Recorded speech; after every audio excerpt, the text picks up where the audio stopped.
Hello दोस्तों, नमस्कार। मेरा नाम है सचिन और स्वागत है आपका अवेयरनेस सीरीज़ की एक और नई वीडियो में। इसमें आज मैं आपको बताने वाला हूं कि आप सोशल जो क्राइम्स होते हैं, जो सोशल फ्रॉड्स होते हैं, आप उनसे कैसे बच सकते हो। आप चारों तरफ से घिरे हुए हो फेसबुक, ट्विटर, इंस्टाग्राम जैसी सोशल ऐप से, और आप इनके साथ साथ अपने फ़ोन में रखते हो क्या, गूगल पे, फ़ोन पे, भीम यूपीआई वगैरह वगैरह, जो कि आपकी बैंकिंग ऐप्स हैं। अब सोच के देखिए, एक तरफ आपकी सोशल लाइफ है, एक तरफ आपकी बैंकिंग लाइफ है, आपकी फाइनेंशियल लाइफ है। क्या होगा अगर कोई हादसा हो जाए? आपका बैंक खाली हो जाएगा, आपके सारे पैसे खत्म हो जाएंगे। तो इनसे कैसे बचोगे, वो देखिए वीडियो में आगे।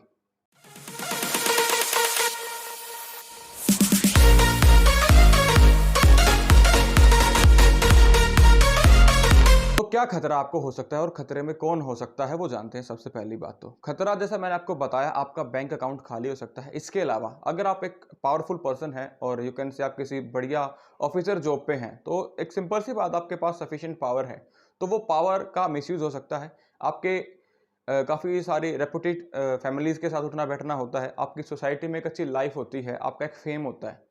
अब ये नहीं है कि किसी अमीर इंसान का ही फेम होता है, फेम गरीब इंसान का भी होता है। तो अगर क्या हो, आपकी कोई वीडियो वायरल हो जाए बेवजह से, अगर आपके कैमरे से कोई ऑटो रिकॉर्डिंग करके आपकी नहाते खाते की कोई वीडियो रिकॉर्ड कर ले, तो क्या होगा? जी हाँ, ये सब हो सकता है। तो इन सब से कैसे बचेंगे, वो सारी बातें हम कवर करेंगे। तो कोई भी इंसान जो एक स्मार्टफोन अपने पास रखता है, वो खतरे में तो है। इसके बाद बात आती है, खतरा कैसा था, वो भी हमने डिस्कस किया। एंड देन अब बात आती है कि आप इस खतरे की चपेट में कैसे आते हो। ऐसा क्या आप करते हो फोन में कि जिससे आप इस खतरे के अंदर आ जाते हो। तो अब बात हम करते हैं कि आप कैसे इसकी चपेट में आओगे। तो कुछ एग्जांपल्स के थ्रू मैं आपको समझाने वाला हूं। एग्जांपल में कोई कहानी नहीं सुनाने वाला, टू द पॉइंट बात करेंगे। हमें वीडियो को लंबा खींचने का शौक नहीं है। 5-7 मिनट की वीडियो बनाएंगे, आपको एक जबरदस्त इंफॉर्मेशन देंगे। सबसे पहली बात, ईमेल्स। पुराना तरीका था, लेकिन आजकल थोड़ा बड़ा हुआ है, चलन में है, क्योंकि सब लोग ईमेल से कनेक्टेड हैं। होता क्या है, फिशिंग बोलते हैं इसको। आपके पास मेल्स आते हैं, आपको कहा जाता है कि आपकी ना 100 करोड़ डॉलर की लॉटरी लगी है, 50 लाख डॉलर की लॉटरी लगी है, ये लगा है, वो लगा है। आप इसको क्लेम कर सकते हो with in 24 hours, with in 48 hours. तो ये वैसे तो आपके ईमेल में स्पैम की कैटेगरी में मिलेंगे, बट फिर भी कई बार हम इन तक पहुंच जाते हैं देखते देखते। तो कुछ लोगों के मन में लड्डू फूट जाता है।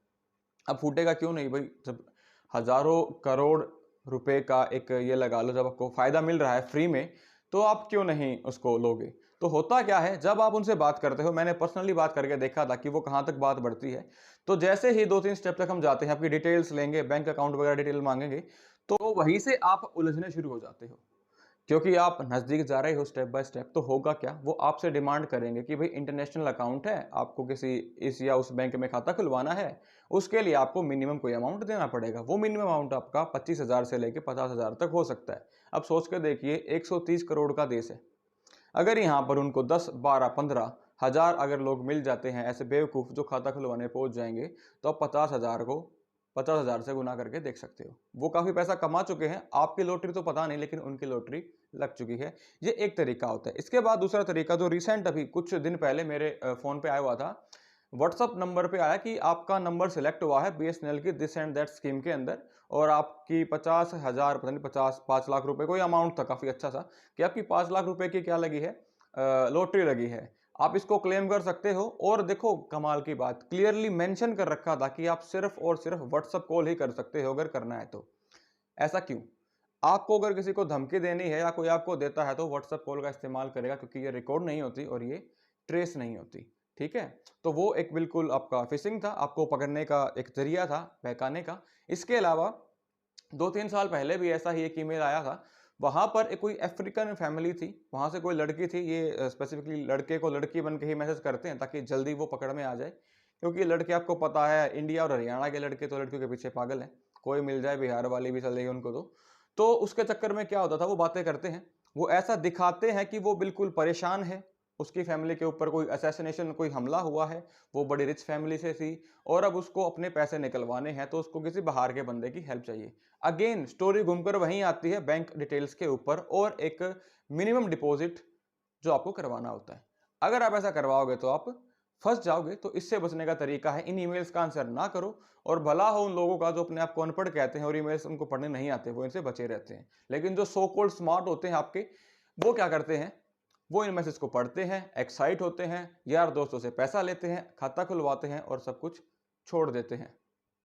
इसके अलावा आजकल आप में से बहुत लोग इस बात से वाकिफ होंगे कि फेसबुक आईडीज बनाई जा रही हैं, आपकी कॉपी की जा रही है। देखो काफ़ी सिंपल है ये काम।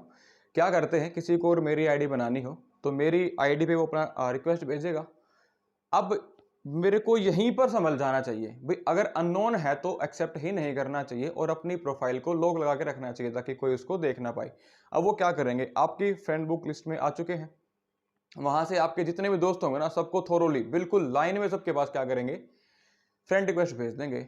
और 400-500-600 से कम तो किसी के होते नहीं, तो अगर 100-50 भी उनकी में ऐड हो गए तो वो क्या करेंगे, आप ही की 2-4 फोटो डाल देंगे और फिर मांगेंगे पैसे। अब होगा क्या, जितने भी आपके नॉन लोग हैं उनके पास जाएगी रिक्वेस्ट पैसे की, जो कि उस पर आपका फोटो है। वो अगर फ्रेंड लिस्ट चेक करेंगे तो उसमें आप ही के जान पहचान के लोग मिलेंगे, शायद वो खुद भी हो सकता है, डेफिनेटली मिलेगा। और वो क्या करेगा, उसको पैसे दे देगा। हालांकि ये काफी एक्सपोज हो चुका है, लेकिन फिर भी सब तक ये जानकारी नहीं पहुंची है, तो फेसबुक से भी स्कैम होते हैं।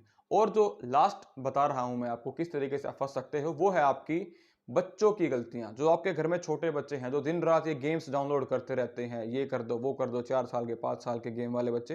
देखो जो बड़े गेम्स हैं उनकी बात नहीं कर रहा मैं, जो छोटे छोटे गेम्स होते हैं ना, टाइम पास वाले DIY गेम्स होते हैं, इनके अंदर क्या होता है, और साथ में कुछ थर्ड पार्टी एप्स होती हैं, वो सारी परमिशन मांग लेते हैं, कैमरा की भी, माइक्रोफोन की भी, ब्लूटूथ की भी, लोकेशन की भी, वो सारी चीजें मांग लेते हैं। अब होता क्या है उससे, आपका बच्चा जिसने उस ऐप को डाउनलोड किया वो सारी परमिशन पे एग्री कर चुका है और वो उस गेम को खेलता है, जो करना होता है वो करता है। आपको लगता है छोटा मोटा गेम था, चलो निकल जाएगा कोई बात नहीं, बट एक्चुअल में उस टाइम से लेके जब वो गेम डाउनलोड हुआ था तब से लेके आगे तक, जब तक आपके फोन में रहेगा, उसका कैमरा कॉन्टिन्यूसली चलता रह सकता है अगर ऐप डेवलपर चाहे तो।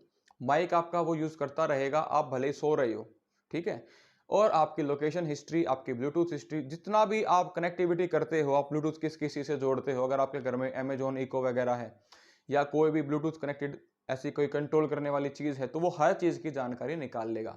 अब आप कहोगे कि हमें क्या फर्क पड़ता है, हम तो पहले ही फक्कड़ हैं। होंगे भाई बहुत सारे जो कुछ नहीं रखते फोन में, बट वो डिटेल आपकी उसके पास जा चुकी है और फिर आपने कई बार अखबार में पढ़ा होगा, ये डिटेल्स करोड़ों में बिकती हैं, ठीक है। वैसे एक इंसान की डिटेल की कीमत तो 400-500 रुपए है, जैसे कि पीछे सी आधार कार्ड की डिटेल्स बिकी थी 500 रुपए में, जिसकी चाहो ले लो डिटेल्स, तो वैसे ही। और एक टोरेंट साइट का हम इस्तेमाल करते हैं कई बार, क्या करने के लिए, मूवीज डाउनलोड करने के लिए या फिर कोई पेड ऐप को फ्री डाउनलोड करने के लिए। टोरेंट वैसे तो कंप्लीटली इलीगल है, अगर आप पकड़े जाओगे तो आपको जेल भी हो सकती है, लेकिन वहां पर बार बार ऐसी एड्स आती हैं जिसको आपको कट करना होता है। एक्चुअल में वो आपका ध्यान बटाते हैं, उसके बाद कोई ऐसा लिंक देंगे जिस पे आप जल्दबाजी में क्या कर दोगे, क्लिक कर दोगे। आपने डाउनलोड के ऑप्शन के ऊपर या नीचे अक्सर देखा होगा, डाउनलोड का ऑप्शन कहीं कोने में छिपा मिलेगा, लेकिन उसके ऊपर नीचे थर्ड पार्टी लिंक्स आपको मिलते हैं जो गलत तरीकों के होते हैं। वहां पर आपने अगर गलती से क्लिक कर दिया तो आपकी सारी जानकारियां ले लेंगे। वो सब पहले से ही ऐसे फिक्स किया जाता है कि आपकी डिटेल्स 1 क्लिक पर चली जाए। वो एक हिसाब से एग्रीमेंट होता है, वो कोई लिंक नहीं होता। तो ये था आपका। अब आप इनसे कैसे बच सकते हो उसकी तरफ बढ़ते हैं। अब बात आ गई आप इनसे बचोगे कैसे, सिंपल सा सटीक सा आपको बताता हूं। सबसे पहली बात, जैसा मैंने बताया था स्पैम मेल्स का, अपने ईमेल को ओपन ही मत करो। क्या मतलब है, जब आपके काम का ही नहीं है।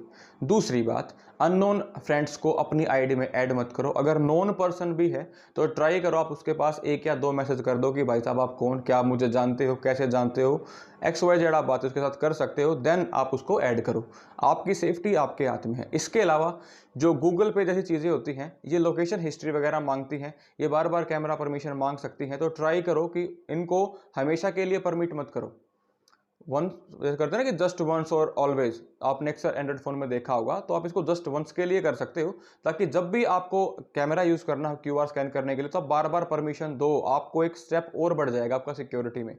इसके अलावा जो पासवर्ड होता है उसको रखो काफी स्ट्रॉन्ग, डिजिट्स उसके अंदर ऐड करो न्यूमेरिकल, उसके अंदर आप अल्फाबेट्स ऐड करो और सिंबल भी ऐड कर सकते हो, लाइक @ और एनी अदर ब्रैकेट मार्क और समथिंग जो आपको अच्छा लगे। इसके अलावा आपके फ़ोन के अंदर एक सिक्योरिटी पैच होता है, उसको अपडेट करो टाइम टू टाइम।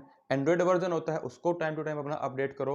और सबसे मेन चीज़, फ्री का वाईफाई कहीं पर भी यूज़ मत करो। आप ऐसे फंसोगे कि बैठ के रोओगे, कोई नहीं बात करने वाला, कोई समझाने वाला नहीं है। और हमारे यहाँ पर साइबर क्राइम बढ़ते जा रहे हैं क्योंकि ना तो इसके लिए प्रॉपर सेल्स बनी हैं तो कहीं-कहीं है, और वो कितनी कंप्लेंट्स ले लेंगी। तो यहाँ पर हमारी ही मोरल ड्यूटी बनती है कि खुद भी बचें और घर वालों को भी बचाएं। अगर आपके घर में बच्चे हैं और बुजुर्ग हैं तो उनको कहें कि ऐसे भी किसी अननोन कॉल का आंसर मत करें। एटीएम नंबर मांगते हैं, ये मांगते हैं, वो हो गया, आपकी लॉटरी लग गई, आपका खाता किसी ने हैक कर लिया। तो ये 4-5 बातें करते हैं तो घर वालों को पहले ही कह दें कि बैंक वाले कभी भी किसी के पास फ़ोन नहीं करते। उनके सिर्फ मैसेज आते हैं तो वो भी इसी चीज़ को लेकर कि किसी के साथ भी अपना पिन वगैरह शेयर ना करें। ठीक है? तो ये सारी बातें उनको बताएं, अवेयर करें। आई होप आपको वीडियो अच्छी लगी, और अगर आप यहाँ तक आ गए हो देखते देखते तो इसको अपने आसपास वालों के साथ शेयर करें, लाइक करें, सब्सक्राइब करें। Thank you. जय हिंद, जय भारत।